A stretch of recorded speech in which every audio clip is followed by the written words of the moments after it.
You're listening to Grade and Square with the Apostasy Now podcast. Well, I appreciate it. Anytime you guys want to have me on the show, I'm definitely down to come back. But yeah, you can follow me on Instagram. I'm most active on Instagram and Facebook. Then I'm pretty active on Facebook.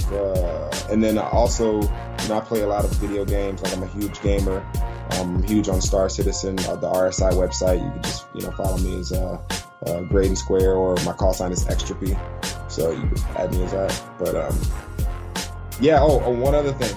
If you are interested in the game Star Citizen and you want to join a cool federation of secular people who, look, we're not going to beat you over the head with it. We're not going to talk about atheism 24/7. We just want to play some sci-fi, fantasy game and set off into the stars. So if you're into that sort of thing, look us up as well. The Unified Federation of Astral Entities. That's what we're going by. But even if you do know the details and something did happen, like at the end of the day, is there a level of remorse and forgiveness and whatever that comes with that? Because if there isn't, cool. It lets me know that a lot of people are better off in the church community. At least there, they talk about forgiveness, however fake it is or whatever you want to call it. But at least I know if I make a mistake over there, someone will say, you know what? It's not my place to judge you. God will judge you. Now you tell me I'm going to give more respect to them than you, and you're the secular community? Get your shit together, atheist community, because you're losing me. I'm not saying I'm going to go turn around and be a Christian, but if you're losing me, imagine how many other people you're losing just on some casual shit. You're listening to Grade and Square with the Apostasy Now podcast. All right, peace. Hit me up on Facebook if you guys have any questions. All right, man. See you later.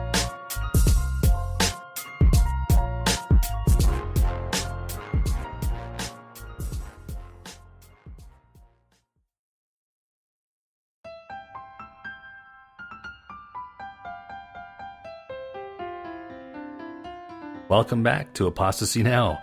I've got a number of shows in the can, and I'm trying to work to get them out because all of a sudden a bunch of people became available around the same time. So this episode, we've got Tom and Cecil of Cognitive Dissonance. We laughed a lot because these guys are hilarious. Their show, Cognitive Dissonance Podcast, you can find it at dissonancepod.com if I remember correctly. The links will be in the show notes. These guys, they take stories that are very difficult to palate. They break them apart in an intelligent way, and they'll have you laughing at the same time, which I think is a powerful thing in life. So check it out. I think it's a great conversation. Don't forget, we have a newish channel on YouTube, Apostasy Now, same name. We're uploading our shows, so the episodes will be there, and every other week, we're going to be having just a free-range, open conversation with different guests, people that we know, people who've been on the show or just friends of ours, and we're having a lot of fun. Eventually, hopefully, we'll be able to get into a little bit more complicated stuff, some basic animation and whatnot, so check it out on YouTube, Apostasy Now, and remember our website, apostasynow.net. Find us on Facebook, yada, yada, yada. Right, let's go on another episode of Apostasy Now.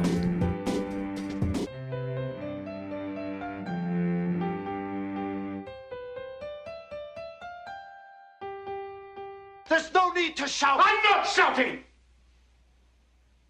All right, I am. I'm shouting. Because I'm very much a skeptic.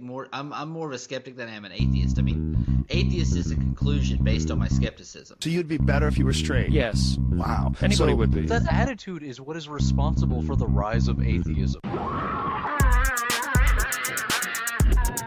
That's not what Islam is all about. Islam is peace. What is the penalty for leaving the Muslim faith? With the death penalty. Thank you. This is Apostasy Now.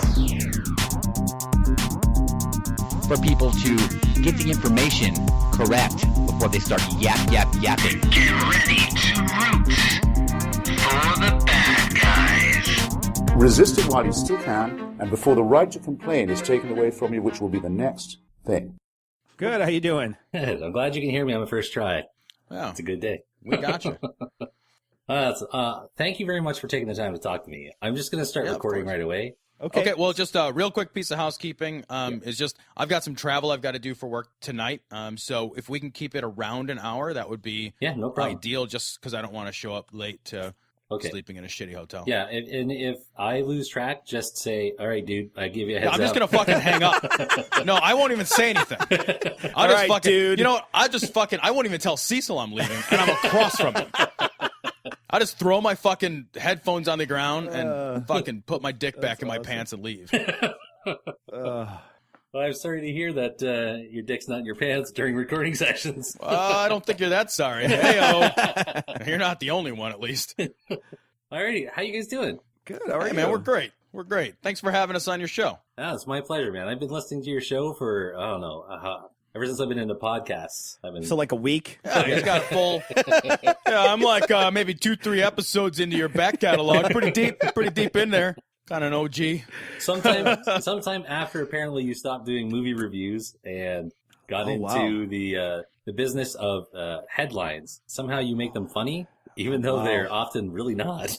Oh man, movie reviews. That's OG. We were good at that. Not we good weren't. at that. We were terrible at that. We're the worst. Have you gone back and listened to any of those fucking train wrecks at all? No, I've only heard you mention those. Don't do it. If you have any self-respect at all, like any whatsoever, like if you are still a little appalled by Two Girls, One Cup, like don't listen to Everyone's a Critic. A tiny little Two critics, one cup, eh? I mean, our production standard is only marginally better, so. You guys, you keep everything so light. I honestly, sometimes you'll be talking about something and I'll be laughing with it. And sometimes you guys even say it while you're laughing. Like, this is so terrible. Like, this is a gift. It's a gift. Pretty much every week we say this is the worst thing we've ever done. Or the worst thing we've ever said. Yeah. You know, 100 years ago, I used to think, man, maybe one of these days I'll get involved in local politics and run for city council. I couldn't run for dog catcher after this show. Oh no. I couldn't run for fucking sanitation engineer after this show. Well, all you have to do fun is of the show have is a the worst conversion shit. to Jesus. If you have a conversion to Jesus, they'll take you. Then they'll forgive you me. could just lie about all of it. Yeah. Right. That's exactly it. I was a sleeper cell atheist. I was in there. I've infiltrated their ranks. I honestly, though, I don't know some of the stories that we cover. Like recently we covered a story where a young man cut his own hand off because he thought that he had offended God. He thought he offended Allah. Yeah. And he cut off his own hand and he served it to his own priest or cleric or whatever it is on a platter. And he actually had mistakenly raised his hand when they said, "Who has not prayed here?" or something like that. And he mistakenly raised his hand and then went home, cut it off, returned to that on a platter, etc.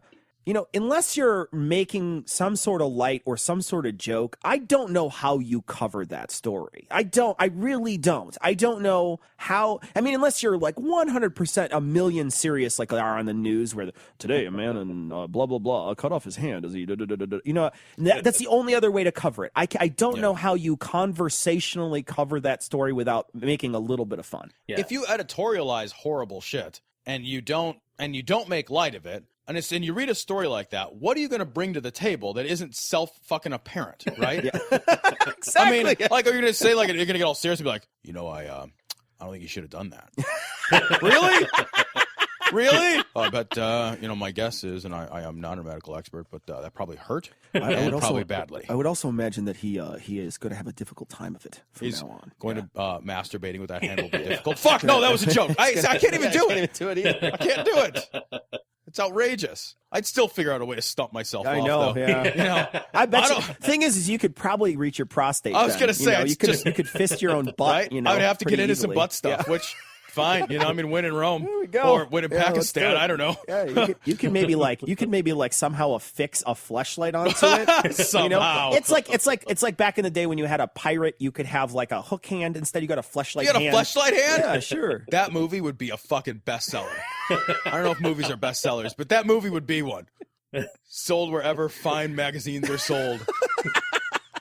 That'd be outstanding. So have we ruined your show yet? How many minutes in are we? Yeah. We're like 4 minutes, 5 minutes in. Oh man, it'd be tough for you guys to ruin my show. I mean, you could try if you want. We could have some fun with it. Well, we will. No, yeah, we will. No. Thanks for the permission, but we weren't asking. Yeah, the articles about stuff like self amputations, people stoning each other, strapping bombs on. Usually when people talk about them, though, that's why people leave the room, is because it's just, they know, like, once it's said, you know everything you really need to know. Right. Yeah, the headline tells you everything you need to know with most of the stuff we cover. Yeah, if you're confused about how to feel about these stories, I feel like we're not having a conversation. I mean, honestly, because there are people that are confused about this. They're like, well, we need to really have a close examination about whether or not, blasphemy and apostasy is a legitimate form of self-expression. Fuck you! Like, that's, how about fuck you? We'll start from that standpoint, and then we'll make dick jokes afterwards. Yeah. Because if we don't start with the groundwork laid of fuck you, then I don't want to even talk. Like, we're clearly never going to see eye to eye on this subject. Yeah. I think the left too often falls all over itself in an attempt to examine things in a critical and objective light. To be as inclusive as possible to any possible idea or interpretation. Right. And I don't think that stupid shit requires you to be, because some shit's stupid. Like, some shit you can be like, that's fucking awful. And you know who does that? Awful people. And you know what influences that? Awful ideas. I mean, there's some shit that happens in Iran where they cut people's hands off still. They still have a system of government where if you steal something, it's always popular. I don't know why I was going to go with loaf of bread, but it turns out that that's what you always go with. Steal a loaf of bread. I don't know why you go there, but you go there anyway. You're hungry. It's a baguette. If you steal a baguette. Yeah, exactly. I'm looking for a bread bowl later. I just don't want to look at what it's stuffed with. But the weird thing is having your ice cream in the bread bowl. I mean, I still do it, but that's just carbs for no reason. It's not even good. But seriously, there's this practice that goes on where they pneumatically chop people's limbs off, and I don't know how you look at that. As an outside observer, as an inside observer, as somebody who's going to be putting your hand in it later and think it's a good thing. I don't know how you do that. I don't know how you get there. I can't have that conversation with somebody. I can't get there. So, I leave that to the dogma debates. I leave that to the people who are going to have conversations with somebody on the other side and try to convince them that this is the right way to think, or, it's a bad, it is a bad thing that you're actually, cutting people's hands up. Like, I don't want to have that conversation with anybody. I'm done. I'm already past that point. So our show picks up where those other shows leave off. Those shows leave off with, okay, now we've established that this is bad. Well, we pick up at we know it's bad. We know it's horrible. There's no other side. It's just this side. Right. Same thing. I mean, there's so many of those, like the worst stories we cover. It's like, oh, wait, they put a tire around people and burned a witch. Like, if I have to tell you that that's a bad idea? Yeah. For fuck's sake. Yeah. I'm not even going to engage that conversation. Yeah. They cut up an albino for a potion or something. Yeah. Real shit we've covered. Yeah. That's not a thing you should do. It's not for people. People aren't for cutting up for potions. That's for rhinos. Endangered tigers. Exactly. You could have just said tigers. I think the endangered is superfluous, right? Yeah. And you guys have a great rapport with, there's always some people in your audience that are going to take issue with something and kind of get under your skin, but you generally, overwhelmingly, it sounds like you have really good back and forth with your audience compared to, I think, most shows. You guys are constantly like playing like the audio clips of people calling in, leaving you guys messages. We've got amazing. I think we have a listener base that humbles both of us. I really do, in terms of their generosity and their engagement with the show. I think Cecil and I are both very surprised on a regular basis with how tremendously generous and forthcoming with their time and their money and their expertise that our listeners are. We don't deserve it because we just sit in a studio and make dick jokes, but we couldn't do it if we didn't have them. So, our listenership is they're just really good people, and we're not sure why they're listening to us. We also scare away, I think, anybody who's going to be really, really, truly anti. I think those people, they stop listening the moment they hear the first F-bomb, and they just disappear. They say, oh, these people aren't worth discourse, so they just disappear. So the amount of hate mail we get is pretty minimal. I mean, the most we'll get is like bad iTunes reviews and stuff. That's what we get. Well, you've gotten to a level of success that others will envy when you get death threats. That's what I'm taking away from watching late night television anyway. Oh, Fuck man, that. I'll tell you, there's some serious reconsideration of what your hobby is the moment you start getting death threats. I will say that, like, as a family man, like, we get a death threat, it's like, well, gotta go. Yeah. I'm not gonna put up with that. I wouldn't put up with that for a fucking second. Yeah. Like, not to make a dick joke. Like, I have no illusions here that I'm changing the world. Yeah. I barely even changed my underpants. Yeah, just imagine saying this to your family. Like, listen, it's about dick jokes. It's worth the risk. Yeah, like when some crazed fucking imam accosts you outside of your school and he's about to shoot you in the face, just remember, Daddy likes making Whore of Babylon jokes. So I hope that's a comfort in your last moment. Yeah. If you hear some kind of foreign screams of someone with something strapped to their chest and my name on their lips, run the other way, dears. Run the other way. Right. We pushed this too far. Right. And of course, we're excluding the friendly family death threats, like eat your food or I'm going to kill you, that sort of thing. Oh, that's standard, right? Like that's standard. I tell my boy all the time, I like just constantly, I'm like, can you go do the thing before I murder you? Because I will physically destroy you. And he just looks at me and he's like, stop. You're not going to destroy me. You're going to need me to change your diapers in just a handful of years, Dad.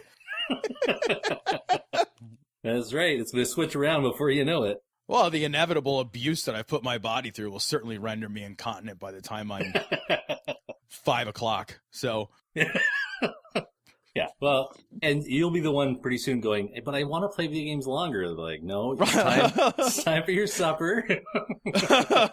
Let me stay up. Matlock's not on till 4.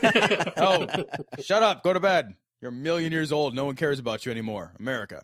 You guys might find this interesting. This is a while back. I listened to a show. It's gotta be like at least a year and a half ago. You guys started talking about Amish people. And I can't remember which one of you really has a hate on for the Amish. Fucking hate the Amish, bro. That's Tom. Tom hates the Amish. I fucking hate the Amish. I respect the Amish. You do not. I respect their beards. Okay, I think their beards are pretty gnarly. All right. Yeah. Yeah, I can't beard like the Amish. I really can't. Like, my beard is a fucking scraggle mess. I can't beard like that. Cecil, you'd pull off the Amish look in a heartbeat. Take a long time, though. That's the thing is I just respect their dedication to their face. You just got to grow the neck out. That's the thing. That's true. And that neck beard thing is weird. It's weird. weird and itchy. I'm just not a fan. Down. Yeah. It's like, and you're like laying in the bed at night and you're like, Jesus, is there a cat on my neck? What is happening to my face? Dude, that's seriously face moss. It is. That's what it is. Exactly. It's fucking face moss. You need to roll your face around to get rid of it. Yeah. Well, it was intended for, winter and like back in the day when you didn't have heating in your house. Exactly. They still don't have heating in their house on purpose. Yeah, the kids actually nest in their beards until they're old enough to climb out. Yeah.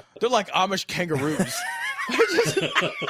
Come to me, my son. There's a pouch in their neck that fits the kids. Live in my neck beard. Enjoy. Curl up. Bring your skinny jeans. Well, the interesting thing about spring out to my beard. The interesting thing there about the hostility sort of thing is I regularly resonated with my background is Mennonite. And there are a lot of similarities there. Wait, you're a Mennonite? You're a Mennonite? That's my background, yeah. By Mennonite. Wait, I need to hear everything about this and then hate you for it. So you were like, did all the women wear bonnets and the men wore like anger pants and like scratchy clothes? Like, well, what happens is there's a slow mutation because one of the different things between Amish and Mennonites is Mennonites have started becoming more nomadic. Every generation will kind of pick up and move to another area. Now those are Bedouins, there are exceptions man. to That's that. different. What's that? He said those are Bedouins. There are exceptions. So to you that, don't have like permanent settlements? Like you don't where do you raise your barn? Like do you raise mobile barns, like a mobile home barn? Well, at any rate, there are some areas that are permanent. Like I know Virginia has an area with Mennonites that have been there for a long time. They even have a university that apparently is quite respected. So what happens is Mennonite University? Really? Yeah, it's Eastern Mennonite University in Virginia. It's astonishing to me. Are all the professors Mennonites? Well, they call themselves Mennonites as like their kind of cultural background, but they're all modernized. They just have the old-fashioned kind of Christian way of thinking about a lot of stuff. So the outside's modernized anyways. But anyways, yeah, so when you criticize something that's about the Amish or the Mennonites, most people that don't really know a lot about them think that you're crazy, right? They're like, why would you say anything bad about these people? They just run around their horses and their kids are running around barefoot. But there's a lot of really harsh negativity behind the scenes in those cultures. They're closed off cultures, really. I think people before they think such high things about communities like that, they should maybe go spend a month or two there.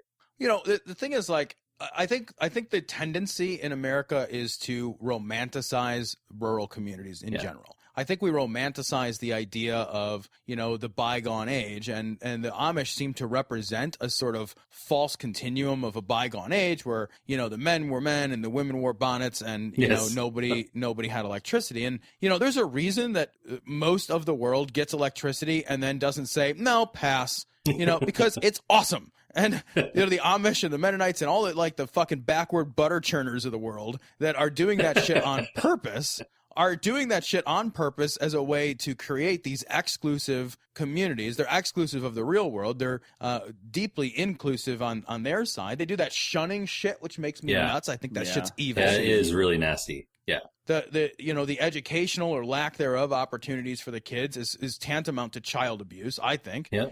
And then they're also, I think they're a bunch of fucking lying hypocrites because they build these 16th century fucking communities and then they take advantage of 21st century technology when it suits them, as long as they're not the ones owning it or pushing the button. And that shit makes me fucking nuts. Like they'll fucking hop in their buggy and go to a hospital if necessary. As I fuck you, man. If fucking enjoy the fucking dirt world that you fucking created for yourself. Either live in this space or don't live in this space. Yeah, right. It's like somebody making fun of your house and then saying, "Hey, can I spend the night?" Right. No, you can't. Fuck off. Yeah. Go live in your mud hut. Go raise a barn. There's a similarity there that they take to a more visible, larger extent than other religious people, but you could say some of the similar things about, for instance, certain Muslim countries, right? They want to live kind of in the past in many different ways. They're very, authoritarian about that. But then they also want their cell phones or iPads. Right? It's like, oh yeah, well let's take what's convenient and we'll use that, and then we'll use the trappings of modern technology in order to decry the modern world. And it's like, well, fuck you, man. You can't get on Twitter and be like, hashtag totes old school. Yeah. Like, fuck off. Hashtag Roomspringer. Right. That shit just it's so transparent. That's the thing that but we romanticize. It's like, oh man, I got Amish furniture. What does it even mean? What does that even mean? It means somebody fucking made you furniture. That's all that means. Yeah. Means nothing. It means it's probably not made in China yet. Right. But we romanticize it. Oh, yeah, this is fucking, let's go buy some Amish jams and jellies from the fucking bonneted dipshits down the road selling it from the fucking stands. Why would I don't give a shit. It makes me nuts. If you're curious, my background, there was about 3 generations it took to completely come out of the Mennonite background.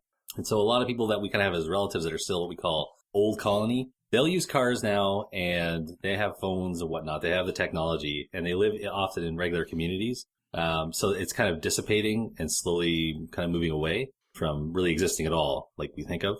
But they still have things like the women all wear black and they all sit on one side of the church and they have to wear a black head covering.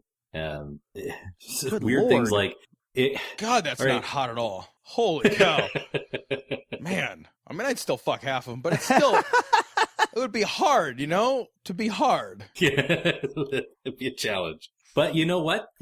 They have lots of kids. That's another thing, man. They have tons. There's nothing to do. Yeah. Like, there's nothing. That's the thing. It's like no one's fucking binge watching Netflix. Like, you're just gonna.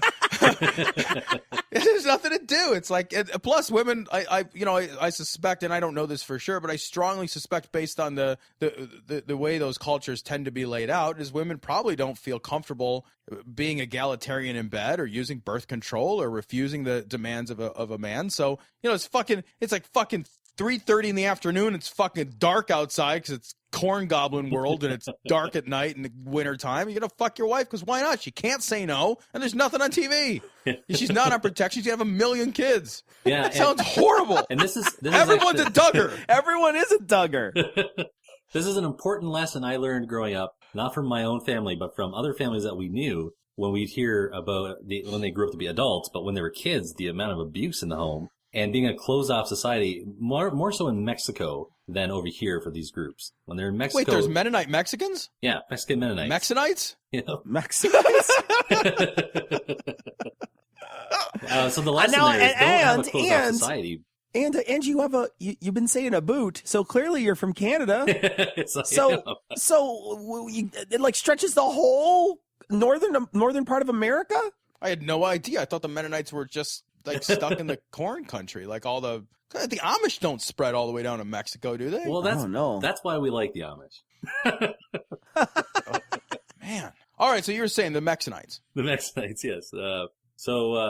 Down there the authorities, at least traditionally, have been less concerned about what's going on in people's homes and protecting kids and whatnot. So you have all kinds of abuse stories. Sometimes, there'll be like 10 kids in the family, everyone sexually abused by parents. Oh, Jesus well, that's Christ. horrible. Yeah. No, that's great. Absolutely. That's terrible. And because there's nobody in society to watch out for them, right? Like exactly. You build these communities, and they don't go to school, and they don't. So there's nobody. There's no social workers. There's no one for them to talk to. They're just fucking horrible people. Can just fucking run like a wildfire through that shit. Well, even where that stuff isn't straight up sexual abuse or beatings, the whole point of a parent, isn't it to try and give your kids as much opportunity as you can? Not just safety, but opportunity. Expose them to things they might want to do when they get older, having skills that they might need. And this way of life is just so the opposite of that. It's really sad. We can't be part of a feud with the Amish. I didn't start this thing, Lois, but I'm gonna finish it. Joe, go round up Quagmire and all the modern-day technology you can find. We are going to war. No, I think that raising kids in those communities is genuinely, and I don't say this terribly lightly. I think it is often tantamount to child abuse, because you take kids and you don't give them a good education, you don't teach them about how the real world works, and then even if they decide to leave, your community, their ability to do that and be functional in the world with a fucking second grade education and no understanding of the real world is going to be deeply, deeply hamstrung. Yeah, and that's why I like it that in Canada, I'm sure in the States as well, depending on where you are, is the different techniques or whatever, but eventually society does begin to intrude in situations that make it more and more difficult for this type of stuff to continue unabated. I mean, there are some holdouts, but I mean, largely over here, most of the Mennonite families eventually in a couple generations integrate.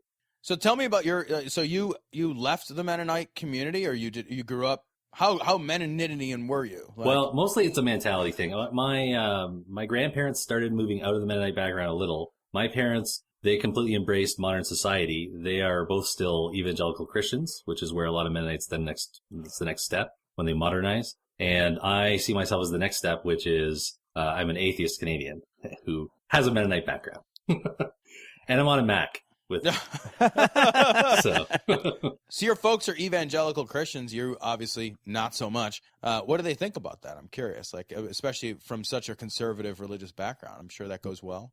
Sometimes we disagree, but it never gets into fights. They've been very good about it. They just care about me. They worry about me. I'm sure it's pronounced about it. And they're Canadian, so they hug everything out. Right. They're just apologizing for being upset. Just really sorry about the whole. Sorry. sorry about it. Sorry. Yeah, that's true. Actually, on my own show, I don't think I've ever really gone into my Mennonite background before, so there's a little tangent for everyone who listens. Now, how about you guys? What brought you guys from doing movie reviews, or how did you guys meet? You're obviously really good friends. Did you grow up together, or? We met in junior college, so we were going to the same junior college together, and when we sort of fucked off to university to do different universities, Tom and I kept in contact. And then when we sort of were in university, we talked a lot and sort of became friends in like our senior year, and then really close friends actually. And then we've just been close friends ever since. So, we sort of hit it off and became very close friends. And the conversations we have on the podcast were just conversations we were having already. It just turns out that we decided, why don't we record it sometime? And it's funny because I listened back to the early podcasts we have, and we were trying to be so serious. We were trying to be what we weren't. And there was so many times I remember editing those podcasts and cutting out my side, which was laughter, or Tom's laughter, because I didn't think it was professional. And it was a joke. It wasn't funny. It wasn't interesting, and it wasn't worth lining to. So someone would say something funny, and then it'd be like crickets. Well, no, I would just bleed it all together, so there wouldn't be any pauses in between. So Tom would say something hysterical, and I would cut my laughter part out and have me just respond. So it would be response, and it was a back and forth firing back and forth, and it never was all that funny and all that interesting. And then when I started leaving it in, I mean, it was more laziness, I think, than anything else. I just started leaving it in because it was just a pain in the ass to edit, and it got better. It wound up making the podcast more listenable because you could genuinely tell these were two people who enjoyed having a conversation with each other, and that's it. And so Tom and I, we've been friends for 20 years, and then we just started recording our conversations, and it turned into something that other people like to listen to. Yeah, we actually Cecil floated the idea of a podcast. We were working on each other's houses for a while. We both bought our first houses at approximately the same time, and mine was a goddamn pit and needed to be fixed. And we did some work at Cecil's house as well, and so we would sometimes trade weekends back and forth. You know, I'd work on mine, he'd work on his, whoever had a project going at the time. And we were actually driving to the hardware store one day, and Cecil was like, we should record all this and do a podcast. And, you know, being a generally agreeable person who never has any intent to follow through, I, of course, said sure, and then never thought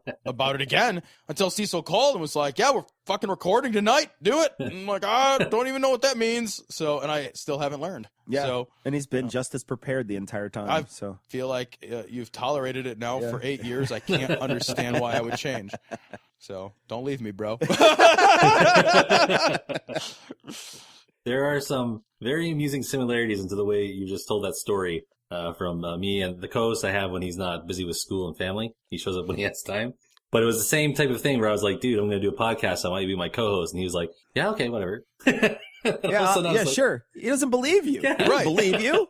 Oh. Right, okay, let's go skydiving sometime. That sounds great. Yeah, fucking, we're never doing that. It's never. I'll say yes to it all the time. Yeah, let's go do that thing. Yeah. Sure, yeah, whatever. All right. But Cecil is like annoyingly ambitious sometimes. So he's like, if Cecil's one of those guys where if he says I don't even understand this. If he says he's going to do something, he does it. Turns out, instead of just being agreeable and then later unavailable, which is kind of my MO and works great. It's like, oh yeah, I'll totally help you move on Fizzle Day. Okay, I gotta go. And then then never answer the phone again. Right. Oh, is it Fours Day already? Yeah. Hold on a minute. No, I've got something in Smarch. I can't get to that. So yeah, but Cecil does the things he says he's gonna do, and then I just tag along. I'm along for the ride. I am the lesser Baldwin. You're supposed to say that you ride shotgun. No, I'm just the lesser Baldwin. Yeah. No. Say shotgun, he may have some responsibility. Input. Yeah, I don't know that. No, that seems hard. Yeah, so carry a big metal stick around. Yeah, I mean, I'll shoot a shotgun, but I'm not gonna go. No, I'm not gonna be responsible for that. That doesn't seem in keeping with my nature. Not at all. So I'm imagining then, from what you're saying, is that moving from the old format to the show that you do now, just the topic change and any format change just came because you were more comfortable with what you were doing and decided this would be more up your alley? Well, what happened was we were recording the old format, which was the podcast of the movie reviews, and we did movie reviews for not that many years. How many years was it? 4 years, I think. Yeah, something like that. It was like 4 years of movie reviews, and we were never very consistent. We were kind of off every other week, and then we'd take off 3 weeks, and sometimes we'd take off 4 weeks because we didn't really want to watch the movies. We'd say we'd watch a movie, and then we'd not want to watch it, and so then we kind of just sort of it really just didn't work out very well. But while we were doing the movie reviews, we started doing this news segment that we just thought would be fun to talk about little things, at the beginning of the show, what we called the intro. And so we recorded this intro portion, and it wound up being the things we're interested in, which is what we record now for Cognitive Dissonance, the atheistic news, the skeptical news, etc. And then one day we sat down and we decided, you know what, we're going to split these two shows up. We're going to have two shows. One's going to be the same one that it was. It's just going to be movies, and the other one's going to be the news portion. We're going to call it Cognitive Dissonance, and we're just going to put them both out there. And we thought Cognitive Dissonance would fizzle after a couple months and people wouldn't be interested. And it turns out people were way more interested in that than they were the movie reviews. And we stopped doing the movie reviews 6 months later, and we haven't missed a show of Cognitive Dissonance in we started in 2011. Yeah. So we haven't missed a show in 5 years. We've been doing it every week for 5 years. Wow. Yeah, production schedule has been pretty tight. Yeah. It's been pretty tight. Yeah. And through some crazy shit. Like, a lot of life changes happen in 5 years when you've got two families involved. Yeah, and absolutely. Yeah. It's but I think the audience responds to having some consistency, and so that's what we try to provide. We've been doing it. And that news portion just it evolved during we were doing Everyone's a Critic, and it never really changed. It's always been the same. It's the same sort of news stuff, and and the only thing we did when we moved to Cognitive Dissonance is we added bumpers in between so people could differentiate the segments between each other. That's all we did. Right. I remember when we sat down in your place and we talked about it, we're like, oh, this won't even be that much more work. We're really just going to need a new intro, some new bumpers, and an ending. Yeah. But otherwise, the content, the meat, is all the same. It's all the same. So, yeah. And also, congrats on your audio work. I am sort of when I have time, I get really obsessed with my audio, cleaning it up and putting stuff in. Sure, yeah. You guys have a great sound. to the quality.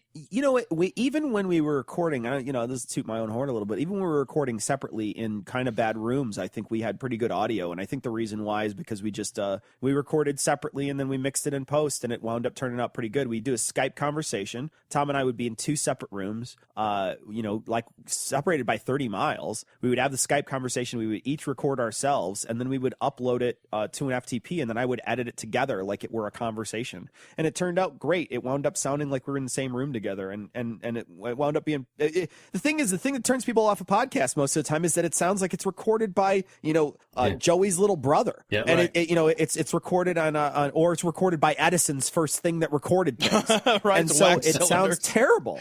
And so that's why I think a lot of people are turning off a podcast is because they just don't have good. They didn't think ahead, and they think, oh well, I'll just record a Skype call. Well, sometimes that doesn't work and it doesn't sound good. So people also, I think, don't edit, and Cecil spends a tremendous amount of time editing the show. Well, I can guess. Now that we've done this for 8 years, I think we're a lot more efficient at producing content than it used to be. But I mean, there was a time where we'd talk for 3 hours for an hour-long show. Yeah. And Cecil would edit that shit down to an hour because you have to recognize and respect your audience and say, look, this isn't funny or insightful. It goes. Yeah. And there's so many shows that it's just like, well, whatever it is, it is. Yeah, I'm talking about X, and it doesn't matter if it's funny or interesting or if it just or if the story even has a point. Right. Sometimes the story has no point at all, and someone will just go off on a tangent, and you're like, wait, what was I talking about? Oh, nobody cares. I mean, we've heard shows where somebody's like, oh, wait, I got to go feed my cat. Yep. And they're just, and they for real, just they get seriously up and feed their get cat. up, leave, and it's 5 minutes of silence. And and you're wondering what's happening. And then you hear them having conversation with someone really far away from the microphone. You just hear,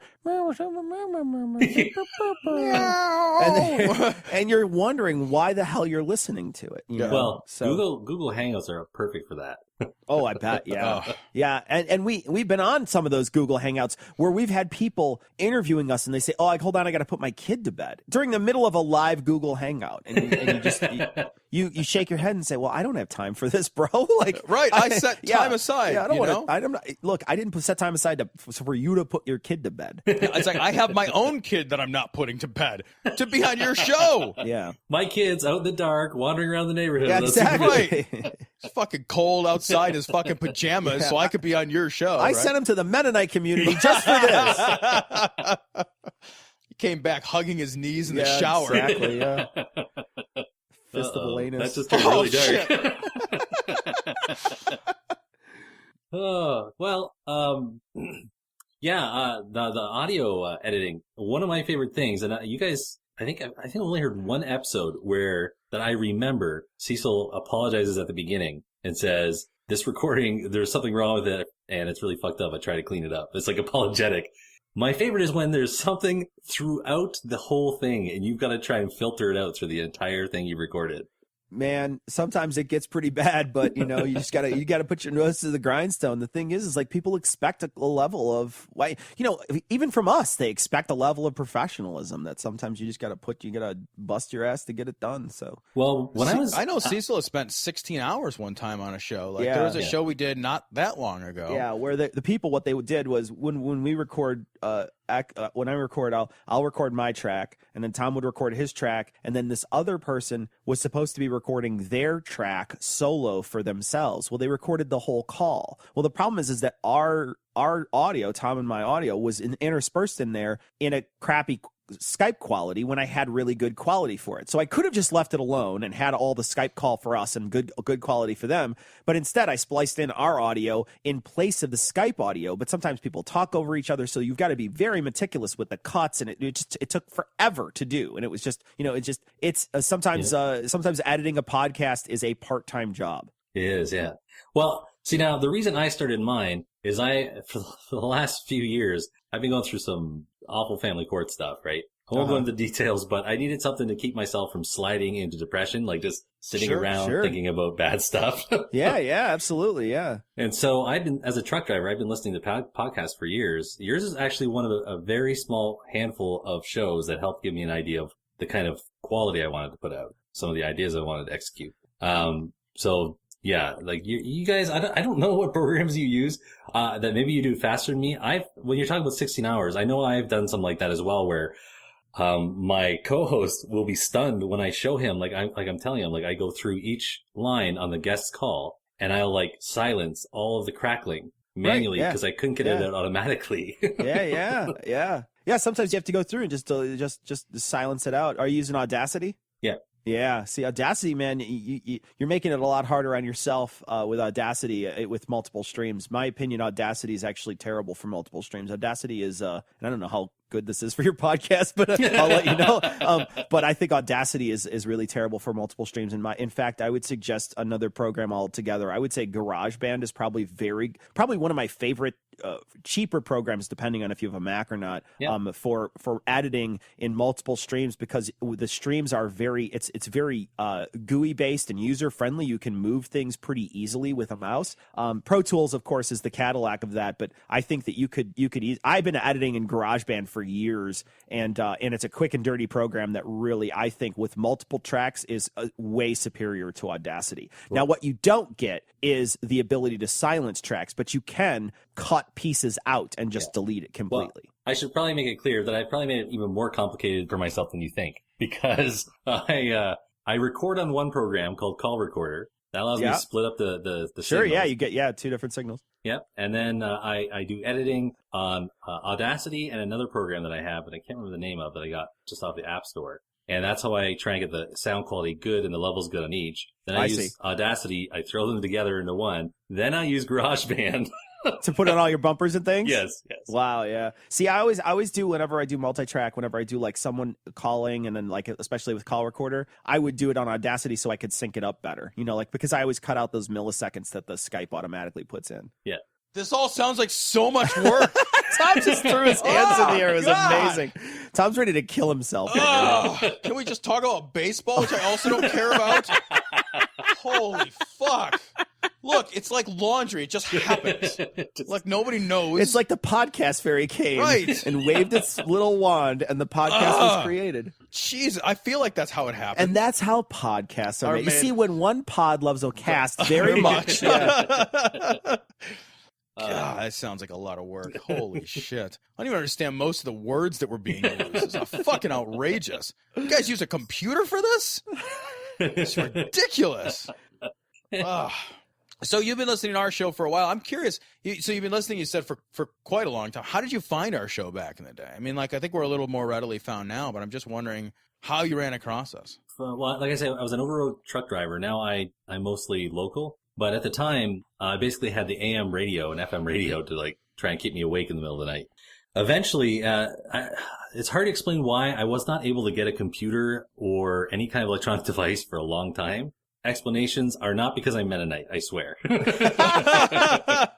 But eventually, my work phone allowed me to download podcasts, and there was a truck stop in Toronto that was near where I'd go past quite often, and I would start looking for podcasts. And there was, I think, the first three I think I found was Cognitive Dissonance, The Thinking Atheist, and Skeptic's Guide to the Universe. The first great. Yeah. I mean, the Cognitive 2 Dissonance out of 3 sucks, of those are but pretty the other good. two are good. Yeah.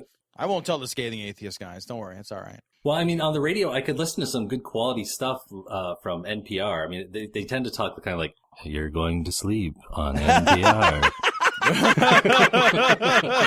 That's so true, man. You do not want to listen to NPR when you have a long road trip ahead of you. If you're drowsy? Oh, no. My God. Oh, no. That's like, and you're going to die in 30 seconds. Let's go to commercial and tell you how you're going to die. It's almost as bad as your eyes are getting heavy. Yeah. Right? You're beginning to fall asleep. And when you die later, we'll send you a free tote bag. For a pledge of 1 tombstone. Oh, yeah. Yeah, but podcasts, they revolutionized my brain, being able to just go back into the archives of shows and like get a whole bunch of stuff on, as much as I could pack onto that phone, then throw it into to an earpiece. Yeah, and I think that's just something I love about podcasts. It allows us as an audience or a community to customize so much more. So your show, the listeners that you have, they're not listening to you because the dial is on. They're specifically coming to you because they like your program.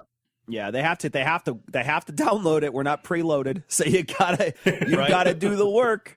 So that's just part of the whole. I think that's just part of the whole on-demand entertainment movement. That's nobody. I can't even imagine the idea of watching television live or listening to live radio at all anymore.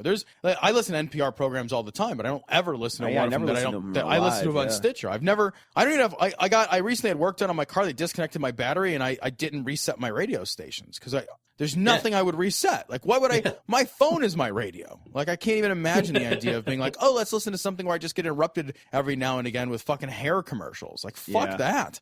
I will never do that. I'd rather burn my car to the ground. If you could just take someone from even, I think, probably 1990, and they appeared here and were like, oh, hey, I need a phone. Oh, it's right here. Okay. Oh, I also need camera. It's right here. I need something that can get me onto the internets. From 1990? Yeah. I'd be like, why? That's not a useful thing. What would you do with the internet? That's ridiculous. Auga. Now in about 40 seconds, we'll download one boob. It'll be awesome. Oh, man. I remember those days sitting there waiting patiently. Come on, Jesus, will you download? All I'm seeing is like the top of her head. Right? It's like coming down the screen and you're like, you don't even know what the picture is going to be. Is there any way you could start at the bush? Gosh. They should have started at the center I know, and worked out in a circle. Out. It's like, come on, my fucking pants are already at my ankles. Jesus. Wife's going to be home in about 30 minutes. It takes 29 minutes to download the photo. That only leaves me 30 seconds left to clean up. Which is enough time. Which is fine. Yeah, it's fine. Quagmire? Hey, nobody's seen you in days. Hey, Peter. I've just been, checking out some of that internet porn. You okay? Yeah, I'm good. I'm just gonna go and check my mail over there. You been lifting weights? No. No, I don't think. No. I'm sorry, Peter. I gotta get back. Yeah, we're spoiled in a lot of ways, but isn't that always the way? I mean, every generation takes it for granted. Yeah. I remember the first BlackBerry I got it, and one of my coworkers laughed at me. I mean, it was fucking huge. It was like, and it had this fucking giant keyboard on it. It looked more like a label maker than a phone. It was enormous. And it had like a almost color screen, it was like color-ish, it was like color screen, you know? And one of my coworkers laughed. She's like, now you can masturbate to porn in the bathroom at work. And I was like, hey, ideas. Ideas. You're an idea machine. Right. I was like, you are promoted. I remember I was walking out of class in this is going to date me, right? 1997. I was walking out of class and I had just purchased my first cell phone. And this was back when you had to buy a cell phone and then they would give you a contract, right? Right. Yeah. And so the cell phone was expensive. I actually bought it from a friend who was getting a new cell phone. So mine was relatively cheap, but then I had to buy a contract. And I remember walking out and getting a call. And now this is back when the candy bar phones were big phones. They were not small phones. They were big. So I had a pretty big cell phone in my pocket. I reached down, I answered it. And I was walking with a couple of people away from class, and I said, yeah, I'll be there soon. And I hung up. And I remember the one guy looked at me with this look, and he said, I will never, ever own a cell phone. Are you kidding me? That's ridiculous. That's the most ridiculous thing I see. That's the most useless item I've ever seen. And he's going on about it. And at the time, he was right. Sure? He was right. It was a superfluous item. We didn't use them. We didn't know how to use them. We didn't understand the value of them. And then nowadays, could you imagine someone saying that out loud? I mean, you just be like, what are you, a fucking idiot? Of course, it's the most, it's the only phone I have now. Yeah. I don't even have a landline phone. Dude, I won't go anywhere without my phone at this point. Yeah. I mean, I won't go in my own house. I typically won't go from room to room. Yeah. Without my phone. I just instinctively grab it. It's like I'm just going to have that with me. Yeah. My son is 9. He has a fucking iPhone. Yeah. Because he's 9 already. Like, get an iPhone. What the fuck, bro? Like, how am I going to text you? Get a job, kid. What the fuck? Jesus.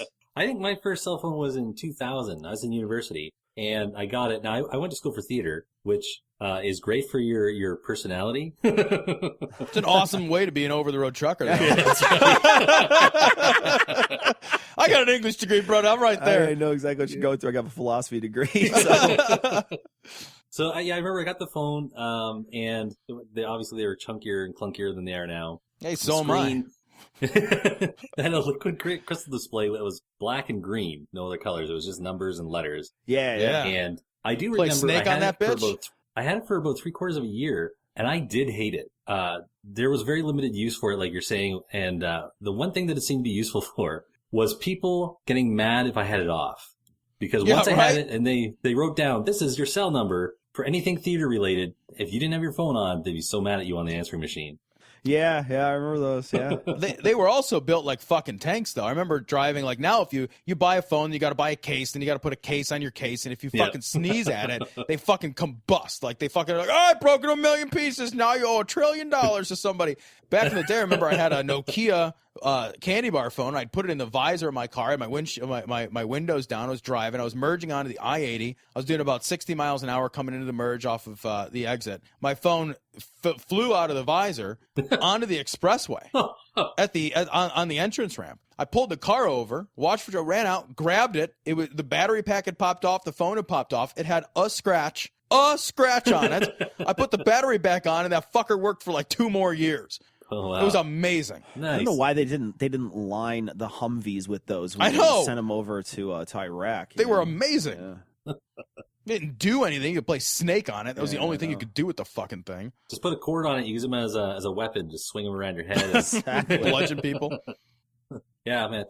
Year 2000. That was only a couple years ago, right? Yeah, I feel no like kidding, that's right? got to be true. I'm not going to be 40 this Christmas.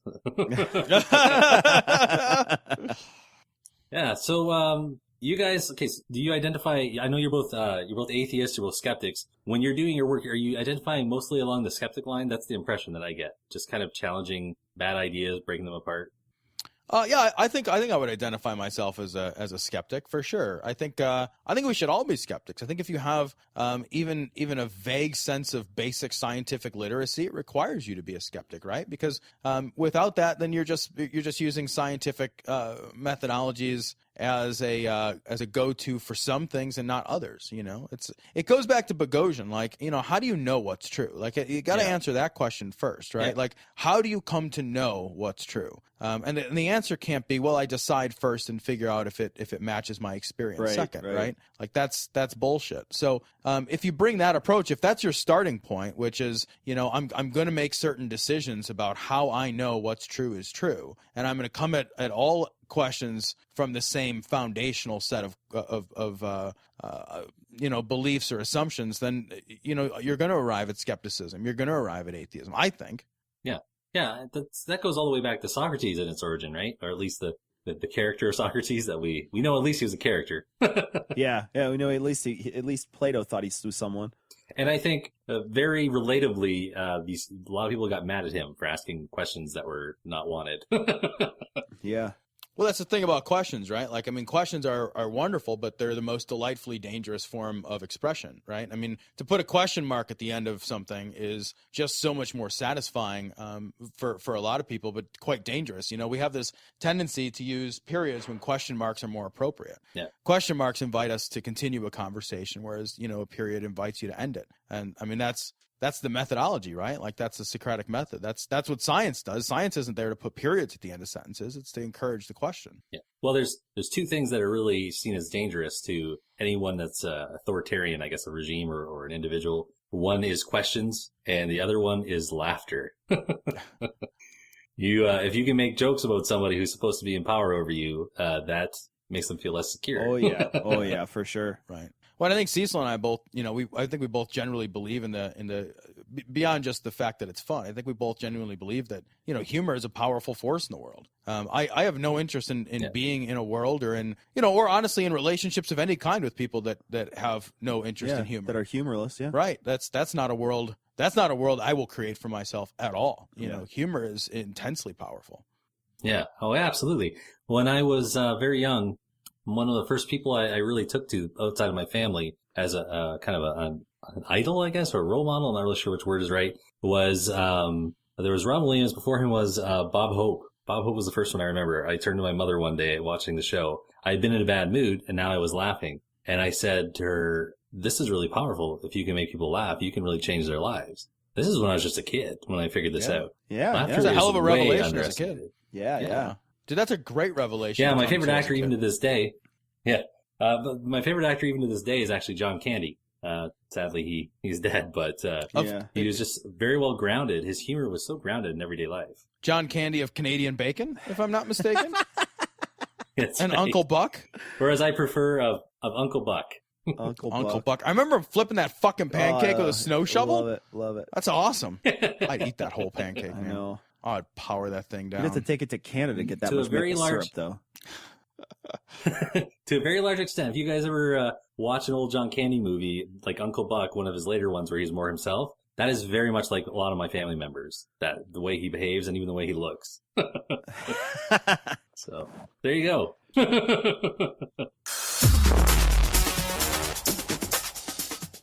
Be advised that this show is not for children, the faint of heart, or the easily offended. The explicit tag is there for a reason.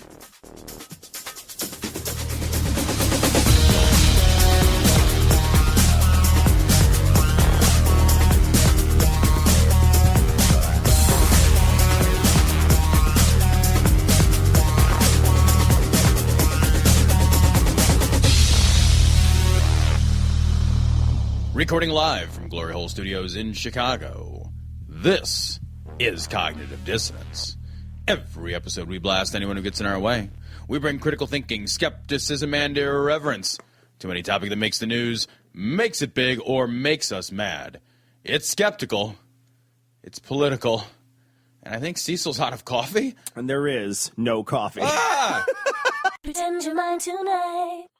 So we're almost at an hour. I guess one more curiosity I have is you guys, much more than someone like myself, you've been to a number of conferences, you've circulated, you've been doing your show for a long time.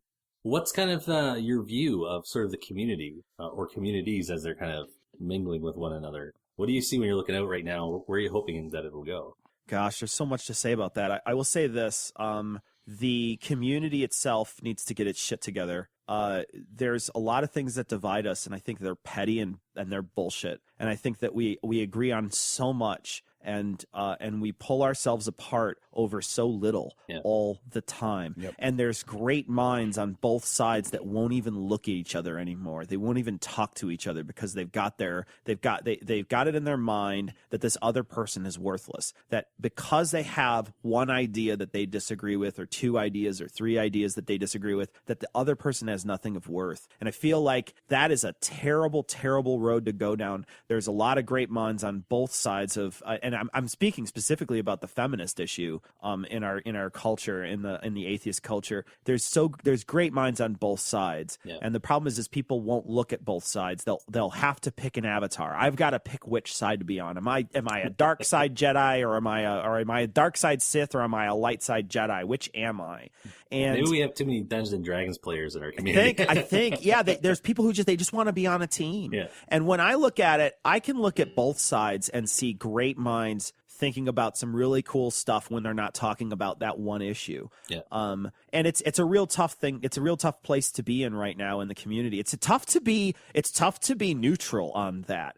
We get pressured on both sides all the time. And it's real tough to just be neutral and say, you know what, I don't care about it. I just don't care. I don't care enough to pick a side. I don't care enough to don your jersey. I just don't want to think about it. Yeah. What I do think though too is that the community is generous, that the community has a lot of optimism, and when we channel that or help channel that, I'm not going to say I channel that, but we've helped channel some of that optimism and some of that generosity before, and it's such a force for good in the world that if we can just forget about all the bullshit, we could channel a lot of optimism and a lot of goodwill to much better things, much more worthwhile pursuits.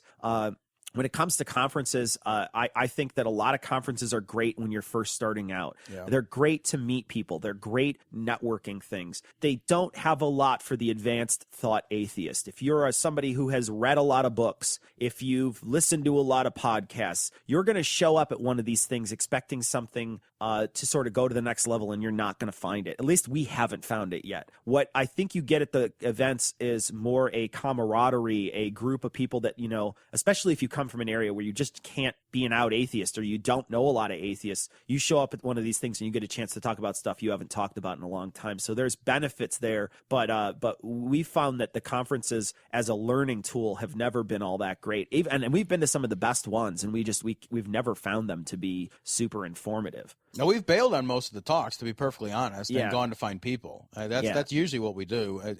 And that has been a wonderful experience. Yeah. Going to find the people has been genuinely wonderful. I want to speak real quick to something Cecil had said about the divisive nature of our community, and I've thought about this a little bit more recently. And what occurs to me is that part of this, I think, stems from really deeply good intentions, intellectually good intentions, because we have this idea that if there's anything that is a defining feature of atheists in general, and there's very little that is, it's this idea that we can know what's true. And part of the problem is that if you start off thinking, I can know some true things about the world, and there should be truths about the world, and then you find yourself in the unwelcome position of being at odds with somebody who has another truth about the world, then that reflexively, I think oftentimes we're reflexively defensive in staking our flag in the ground and saying, this is the position, this is the hill I want to die on, because so frequently people in the atheist community have been told, almost everybody has to deconvert, right? Most people don't start off from a position of atheism. They start off from a position of religiosity. They have to deconvert, move into atheism, and then they have to plant that flag on that hill and say, okay, there are things in the world which are true. There's a way to come to knowledge and come to truth. I've developed a methodology which has helped me come to knowledge and truth. If I apply that across the board, I should come to true and knowledgeable things. And then when you move into gray area topics such as feminism and social justice issues, those are much less black and white than something like the God issue. And if you apply the same, I'll be able to learn exactly what's true, arrive at a conclusion, and stake my flag upon a hill. If you apply that same mentality, oftentimes you become very inflexible intellectually. And I think that that's really unfortunate, but I also do think that it's an inevitable byproduct of kind of the deconversion process and kind of the intellectual stream that comes along with that. Yeah. Just a thought while listening to you guys talk, do you think it might help a little bit if maybe what's going on is these conferences all try to kind of encompass the same sort of really important things? Do you think maybe we've gotten to the point now where it'd be helpful for more specialization to occur between the different conferences? That might ease some of the tensions a little bit, right? If there's a conference, for instance, where certain social justice issues are going to be focused on, then they might feel like they're being taken seriously, the people who really feel passionate about it. You know what I mean? Yeah, I mean, I think at the very least, the conferences need to have they need to have kind of a differentiation between, kind of intro level, welcome to the community sort of stuff. And then they need to have, okay, you've been a part of this community. It's a fucking third TAM you've been to. You don't need to go to a talk about why, possession isn't real. You're at TAM. You already know it's not real. That's a waste of an hour of your life. Let's move into some deeper, grayer, more complex areas. And let's get away from having a speaker and into having panels and into having workshops. And, let's dig in and learn something and then find points of connection. Being lectured to is great when you need some basic knowledge. Yeah, some basic knowledge. Yeah. When you're at the 096 level, fine. But if you're sitting around like, okay, man, I got my prereqs in the books, what's next? You really need a smaller class size and some deeper thinking. For sure. Now, and you're not going to find that at a conference. You're just not right now the way they're structured. Yeah. How common is it to have debates set up on issues? Is that pretty rare or pretty common in your experience at these events? I haven't seen any debates, like actual debates. I saw one, I think at TAM there was one debate, and it was pretty mild. It was a pretty mild debate. It's more panel stuff. Now, at the risk of people getting out of their chairs and whacking each other with their chairs at a debate, which I suppose could happen, I think debates are really healthy for this type of stuff. You get to kind of basically listen to arguments from both sides as opposed to getting personal about it yourself. I would love to see an Oxford-style debate that has, like, I don't know, like Rebecca Watson on one side and Thunderfoot on the other. Yeah. I would love to see that. I would love to see those two, try to hash this out, try to talk it out, try to figure it out. I don't know. In a controlled, moderated environment. It's a moderated environment. It's not, I get my talk and I get to make my little video. It's, let's have a conversation. Let's figure it out. That shit makes me nuts. They're like, I'm going to fucking put my video up and you're going to put your video up and our videos will fight each other. And it's like, man, why don't we go in the same room? Yeah. Let's just, because that's the sort of like road rage mentality. Yeah. It's like, as long as everybody's not in the the same room, it's real easy to be like, I totes hate your guts! Yeah, Exclamation I'm gonna be a point total 111. dick. Yep, I'm gonna be a dick, and I Right. can be a dick because it's not that I'm anonymous, but I'm far enough removed from you that I don't have any kind of sense of being civil. Yeah. And I think when you get two people in a room that disagree, all of a sudden they're real polite. Yeah. And they realize, oh, I'm talking to a human being. Oh, look at that. They have skin and eyes and feelings and a heart just like I do. I get the impression that a really good example of someone who was very steeped and very experienced in debate was Hitchens. And I get the distinct sense that a lot of the people he was debating with most heavily on the stage, he was actually on very good terms with off the stage. And I can't speak for all the relationships, but I think that from the people I know who've been in debate clubs, they've done a lot of debating, this seems to be something where they don't feel it, they have to take it as personal when they get used to doing this in, like you say, this controlled fashion. Yeah, I mean, isn't that the essence of intellectual debate? Is you don't take it personally. You look at each other and say, "Hey, man, we're on other sides of the topic here." But this isn't about an attack on me as a human. It's about, here's some ideas. I'm gonna fucking put my ideas out there. I'm gonna poke them on my ideas. Like I fucking choose you and you choose yours, and we'll see which one wins. Yeah, that's honesty. Or there's a possible, now I'm just going to throw this out there as a business opportunity. You guys could set up a stand at a conference on one side and we will set one up on the other, and we can each sell something to spray or throw at the other side of a social issue. Like we'll bring rotten tomatoes with us. Yeah. Yeah, some money to be made. Yeah. Merchandising opportunities await. I like it. All right. Well, I said I wouldn't keep you more than an hour. I really appreciate you guys coming on. My verdict is I find you guys very enjoyable and rational. So. Well, we'll try to get rid of the second part. Yeah. Thanks for having us on, though. We do appreciate it. Yeah, man. What a pleasure. Thanks so much. Thanks. Before you guys go, can I get you just to say where people can find you, as if they won't know if they're listening to my show, but where they can find you? Yeah, sure. Yeah, of course we will. Yeah. Well, if people want to find our show, they can go to dissonancepod.com. That's one word, dissonancepod. And you can also find us on any kind of aggregator for podcasts. Yeah. So iTunes, Stitcher, we're all over the place. Awesome. Perfect. Thanks. Hey, thanks again for the opportunity to be on your show. Thank you very much. Thank you. Okay, all right. Bye. Take care. It's 106 miles to Chicago. We got a full tank of gas, half a pack of cigarettes. It's dark, and we're wearing sunglasses. Hit it.